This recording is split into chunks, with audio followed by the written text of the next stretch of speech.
Salam hangat buat seluruh rekan-rekan petani walet yang ada di kawasan Asia Tenggara atau dimanapun Anda berada.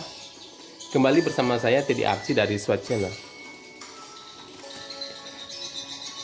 Ya teman-teman, pada kesempatan kali ini saya ingin menyampaikan tentang persiapan yang kita lakukan ketika kita akan menangani sebuah gedung walet. Entah itu gedung walet kita sendiri ataupun gedung walet teman atau orang-orang para petani walet yang ingin meminta bantuan kita untuk menangani gedung waletnya. Persiapan itu perlu kita lakukan agar kita bisa menyelesaikan pekerjaan dengan baik dan cepat, rapi dan cepat. Karena terkadang karena peralatan atau persiapan yang kurang matang, itu bisa menghambat atau mengganggu pekerjaan kita. Jadi pekerjaan yang harusnya bisa selesai 1 hari, akhirnya menjadi 2 hari karena kita kurang persiapan. Ada peralatan perlengkapan yang tidak kita siapkan, sehingga pekerjaan kita terpaksalah kita tunda hanya karena hal-hal yang terkadang sangat sepele. Ya teman-teman, berikut ini saya perlihatkan perlengkapan standar yang biasanya saya gunakan ketika saya menangani sebuah gedung walet. Ini ada beberapa perlengkapan yang standar yang biasa saya gunakan. Ini ada beberapa jenis obeng, yang saya gunakan. Memang mungkin kita menggunakan peralatan untuk bekerja dengan peralatan listrik atau tenaga baterai, tetapi secara manual kita juga harus persiapkan seperti obeng ini. Obeng ini ada beberapa jenis, tetapi yang umumnya kita pakai adalah obeng yang bermata kembang. Ini umum kita pakai atau kita gunakan. Atau yang minus, tetap juga ini harus kita bawa, harus kita persiapkan juga bermata minus, karena kita tidak tahu kondisi yang kita butuhkan pada saat kita bekerja. Selain itu, test pen ya, untuk mengetahui arus listrik ya, tenaga listrik bekerja atau tidak, khususnya untuk penanganan ampli ya. Nah kemudian jika kita memilih obeng, kita sering menggunakan obeng jenis seperti ini ya, bisa bolak-balik. Namun teman-teman, saya sampaikan terkadang kita kalah di bodi obeng ini. Di bagian ini sering kalah, dia sering rusak, sehingga ketika kita bekerja pada papan yang keras itu sering kalah di bagian ini ya. Ini sering kalah, sehingga ketika kita bekerja ini dol, jadinya akibatnya dol. Jadi saran saya, gunakanlah obeng-obeng yang seperti ini aja, biar kita bawa 2 enggak apa-apa, karena ini lebih kokoh dia seperti ini, kokoh. Jadi gunakan obeng-obeng yang kuat agar kita bisa bekerja dan tidak terkendala karena kerusakan alat kita. Ini harus kita bawa karena kita tidak tahu kebutuhan kita di tempat kerja. Kemudian pemotong kabel ya, ini pemotong kabel, ini kita juga harus siapkan pemotong kabel. Selain gunting juga kita harus bawa karena kita tidak tahu kebutuhan kita gunakan di dalam. Kemudian saya juga biasanya menggunakan membawa tang ya, tang untuk memutar atau melepas atau mengikat dan sebagainya, serta pemotong kabel. Ini ada 2 jenis, terserah teman-teman mau pakai yang mana. Saya biasanya menggunakan jenis yang ini ya, pemotong kabel ya, pembuka bungkus kabel ya, pembuka bungkus kabel dengan ini. Nah teman-teman, jika teman-teman ingin memasang tweeter, gunakanlah sekrup baja. Ada beberapa jenis sekrup, tapi saran saya gunakan sekrup baja, karena sekrup baja itu lebih tahan di sini. Memang dia mungkin akan berkarat nantinya, tapi dia lebih tahan di kepalanya. Ketika kita bekerja di kayu yang keras, di papan sirip yang keras, ini mata baja nih, kepala bajanya ini tidak akan rusak, tidak akan dol. Walaupun kita bekerja di papan sirip yang keras atau di kayu yang keras untuk mengebornya, memasang sekrup ini, ininya tetap kuat. Jadi saran saya, gunakan sekrup baja. Ini sekrup baja yang berukuran lebih kurang 2 cm, yang lebih pendek lebih baik ya, gunakan lebih pendek supaya lebih mudah cepat dalam pekerjaan. Tapi tergantung dengan kebutuhan, karena kadang kita juga butuh skrup yang panjang seperti ini. Selanjutnya kita juga harus siapkan ini staples tembak untuk membantu kita bekerja. Staples tembak, jangan lupa ini isi dari staples tembak. Nah, kemudian kelam juga kita harus siapkan. Kelam kabel ya, ini ada beberapa jenis kabel. Untuk kelam kabel audio tweeter dan kelam untuk kabel listrik. Tentunya 2 jenis ya, ukuran tergantung besaran kabel. Nah, selanjutnya palu. Maaf goyang. Palu ini ada beberapa jenis, tapi saran saya untuk bekerja, selain yang panjang seperti ini, yang kuat, ini kurang kuat, gunakan palu yang kuat.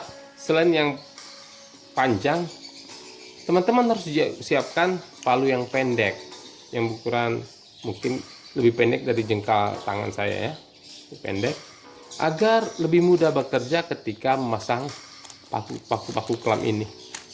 Lebih mudah jika gagangnya pendek, itu lebih cepat. Kalau kita pekerjaan di tempat-tempat yang terjepit, tersembunyi, lebih mudah dengan menggunakan palu yang pendek ya. Jadi teman-teman siapkan juga palu yang panjang dan yang pendek.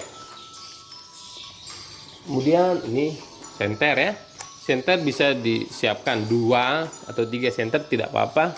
Lebih baik siapkan beberapa senter ketika kita akan bekerja. Nah, ini adalah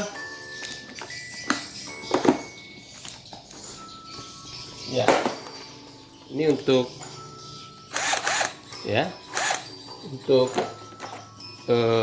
memasang tweeter. Memang ini lebih cepat kalau kita pakai ini ya, lebih cepat.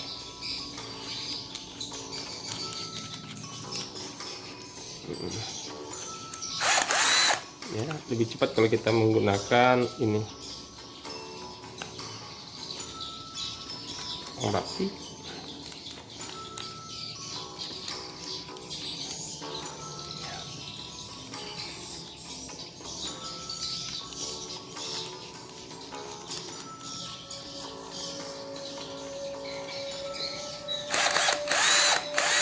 Ya. Ini sebelum kita meluncur harus kita pastikan ya, agar baterai ini harus kita cas. Kedua baterai ini harus kita cas ya. Sebelum kita meluncur ke tempat kerja, pastikan sudah kita cas lebih dahulu, agar di tempat kerja ini bisa bekerja dengan maksimal. Ini sebenarnya juga ada yang menggunakan mata bor ya, ada mata bor, tapi ini hanya untuk memasang skrup. Nah, kemudian ini ada, mungkin ini di luar peralatan, tapi ini perlengkapan ya.